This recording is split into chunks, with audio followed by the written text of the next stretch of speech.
Those of you who have been reading a newspaper or watching cable news or reading tabloids or maybe all combination of those three this week will have seen a variety of stories about what it means to be a person of faith in the world. Some about abuse, some hypocrisy, some about the future of our country and where it's headed, or Texas and where it's headed. People speaking in the name of faith. But one story that really stood out in particular to me came from New Zealand this week, and it was about a man from the Sikh tradition who saved a child who had been hit by a car. The interesting thing to me about this story was that almost every headline I saw, almost every version of the story that was held up, tried to make it about a person who, despite their faith, did what needed to be done. Story after story's headline read, "Sikh man breaks religious law to save child." So people who are initiated into the Sikh faith, the time of their baptism and entry into the blessing of their faith, the men wear turbans, and almost all Sikhs wear long hair and carry with them particular religious items. The most visible and identifiable that most of us would be associated with is a turban. And the turban is not supposed to be taken off in public. Almost every story that I read about had something to do with this man breaking his religious law to save a child. And finally, only one of the stories I thought got it right. The headline said, "Sikh man shows true meaning of religion." And they interviewed him. A number of reporters interviewed him, all saying, "What was it like to break your religion's rule about wearing your turban?" And over and over and over. And finally he said, "My rule is to help people. We're pragmatic. If a child is bleeding and I can take off my turban to hold that child's wounds together and save their life, that's my religious law." He seemed confused that these people thought he had to break his religion's law, overcome being a person of faith in order to do the right thing. But I've seen a lot of stories in the news lately that seem to all have that same sub-theme. Despite being a church, group does X. Person overcomes this faith identity. I used the benediction from Austin College today, the college I attended, which is Presbyterian, because their values that they show in that benediction are not that much different than any benediction that we would give here. And I remember once talking to the chaplain there when I had just gotten out of school, and they had given me grants, mentors, special scholarships, and funding, all so I could be a Unitarian Universalist minister. And I remember asking him once, "Why would you do that?" And he looked at me like I didn't get it, because I didn't. He said, "We're not helping you become a Unitarian leader despite being Presbyterian. We're giving you money, resources, time, and our blessing to become a Unitarian leader because we're Presbyterian. That's what we do." But in my head, I had internalized a really false notion about what it meant for them to be people of faith.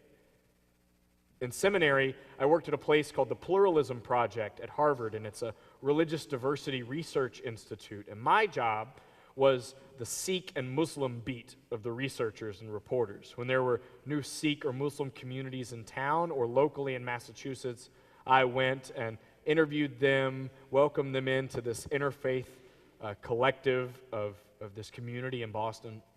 So I was often worshiping in Sikh gurdwaras or Friday prayers at mosques, and this was shortly after 9/11, and I remember feeling like a big part of my job was dispelling myths about what it meant to be a person of faith.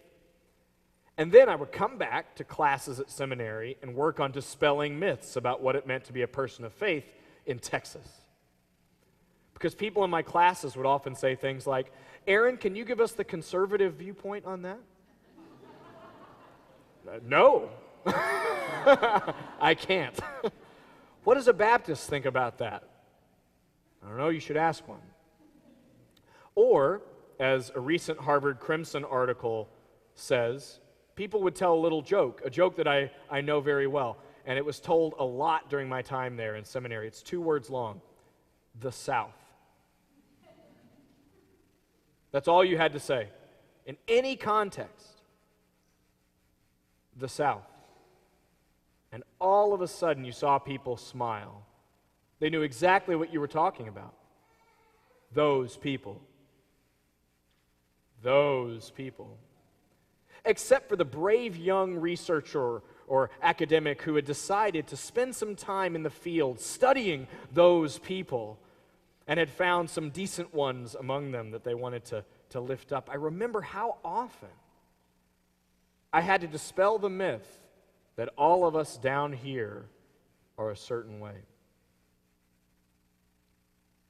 I worry that if we internalize false myths about what it means to be a person of faith, or stand up for the religious voice, or be a Texan, that suddenly, bit by bit, we lose a little of our power in the religious landscape.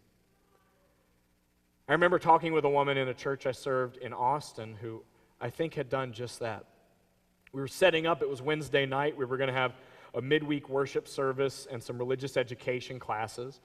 We were setting up tables, getting ready, putting chairs away, and whiteboards and things like that. And I was talking, and she responded to me by saying, well, that's why I don't support organized religion. And I was a little confused, because there we were setting up tables 2 hours early for a midweek worship service at a church, about to have adult religious education classes. And I said to her, can you say that one more time? And she said, yeah, that's why I don't support organized religion. I reminded her she was one of our lead donors. I think that she and her husband tithed to the church. She had been teaching Sunday school for 2 decades. She was trained in sex ed curriculum for our children and adults. She was in church almost every Sunday. She was one of the most devoted supporters of organized religion I had ever met. I found myself wondering, what was it about organized religion or a person of faith that felt out of integrity with who she wanted to be in the world? There was even a hashtag going around some UU churches lately on Twitter, not that kind of church. Come with me to my church. It's not that kind of church. I wondered what had happened where some of us were unable to own the identity of a person of faith or speak out for the religious voice. So I worry happens when we tell our children that it's not really that kind of church, or invite our friends with that, or find ourselves believing that for some reason or another we don't support organized religion. What I worry happens if we do that is that bit by bit we give up the right to define what it means to be a person of faith in this country, and somebody else picks it up. They always will.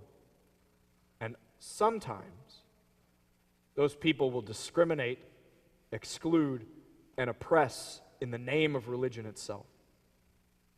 Those of you who have watched the proceedings of the Texas legislature in the past few weeks will be well acquainted with that dynamic. Almost 20 bills have been introduced in this session that would explicitly discriminate against LGBT people, from adoption rights to the ability of trans people to use the bathroom that matches with their gender identity. Even one case, one bill, whose attempt would be that if the Supreme Court votes in favor of marriage equality for all citizens in the U.S., Texas would fight it and make giving marriage licenses to LGBT people and same-gender couples illegal. Fortunately, almost none of those bills have succeeded. But the individual who stood up and said, "We will fight the Supreme Court no matter what," then stood up and said, "We have precedent for it," like the Dred Scott case and Brown versus Board of Education. Then saying, "I'm not saying that's a good or bad thing." If you don't know whether it's a good or bad thing, to support slavery or legal segregation in public schools, you don't get to speak on behalf of a people of faith in our state. Why is nobody in the media questioning that he even gets to claim the religious voice in those statements? And yet the talk I hear on the news is clergy protection bills, just in case we're asked to perform a wedding for a gay couple. We don't need to be protected from that. Religious freedom, clergy protection bills, Religious Freedom Restoration Act. And when I watch the evening news, I hear people say, and now someone from a religious community would like to give us their opinion. Why is an individual like that not 100% on the defensive when trying to do so? I think it's because often, like Reverend O'Neill's call at our General Assembly, so often, like my friend in that church in Austin, or the Unitarian Universalist he was addressing, we've so associated what it means to be a person of faith or the religious voice with stories that you know well that we would never accept. We've so associated those terms with that we think in order to be a good person, somehow we have to be as far away from that as possible.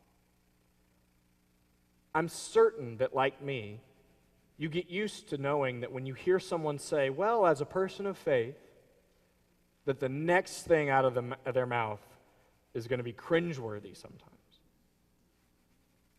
However, is that going to stop us from saying, well, as a person of faith?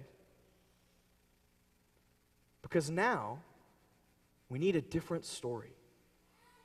Not the stereotype. We need a story like the one of this woman named Debbie Jackson. I don't know if you know her.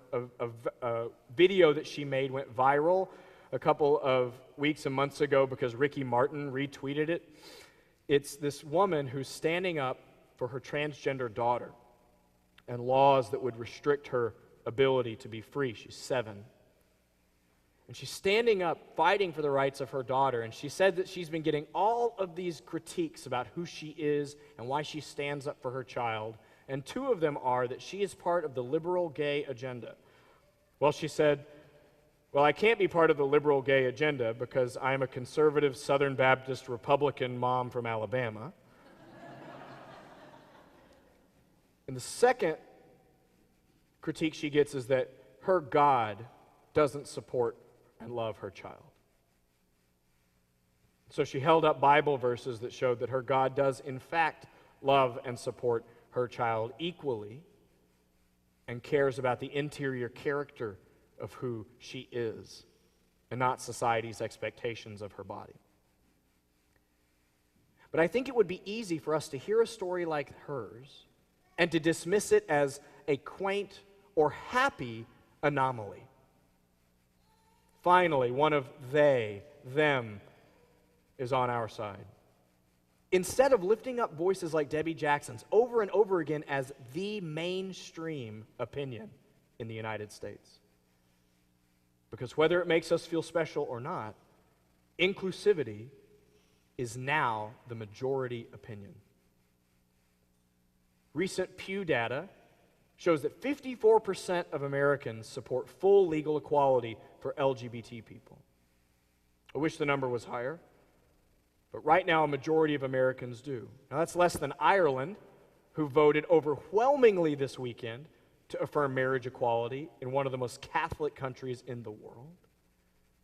But then I was disappointed that I was surprised when I read the next part of the study. This is recent numbers. 60% of Catholics in the United States support full legal equality for GLBT people. 70% of Lutherans, 70% of Presbyterians, 70% of Methodists, 94% of Unitarian Universalists. I don't know why it was that low.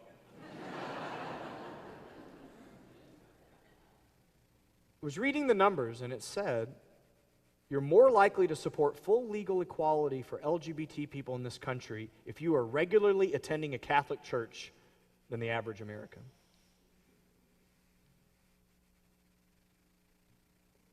Also, Texas Tech recently did a study, that bastion of liberalism, Texas Tech recently did a study that showed that now more Texans than not favor full legal equality for LGBT people.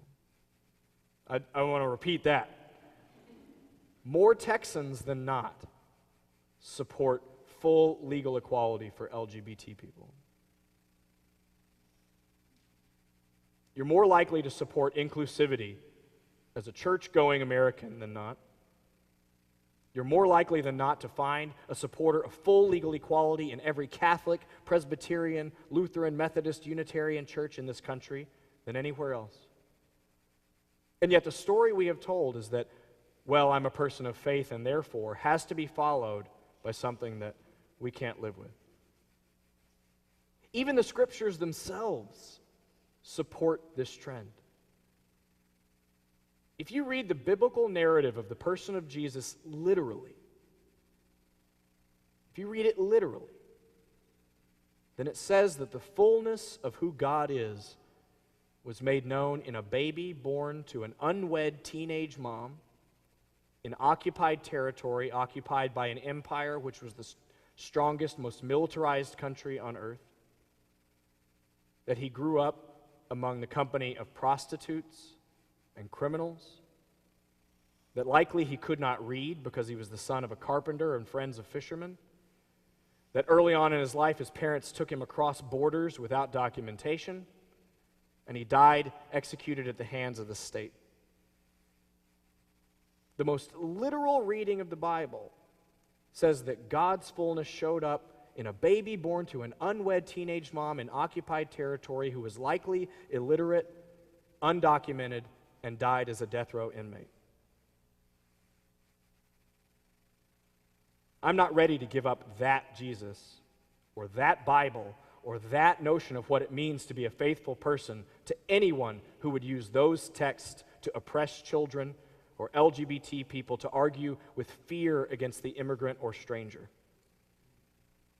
But so often, like Reverend O'Neill said, we may agree that all people should be equal. We may fight for those rights in town hall meetings or call our senator or congressperson. But I don't know if we're always standing up on fire and saying, well, as a person of faith, I. The history of this country was founded on that trend. Jefferson and Adams, when we had two Unitarians as president and vice president, or Unitarian sympathizers at least, were debating about the future and need for Muslims to be citizens in this country, even when they didn't know any Muslims personally who weren't slaves. Now, these men and our founders carried with them the sins of their own prejudice and slavery and their views on women. But they knew that the trend in this country was toward inclusion. The current president of the United States grew up in a UU Sunday school and talked about rights of transgender people in the State of the Union. If a majority of people in this country, if a majority of people in this state, if a majority of people of faith, if the history of this nation and its current president share the value of inclusion and faith as a tool for bringing about justice, how on earth could we claim that we are not mainstream?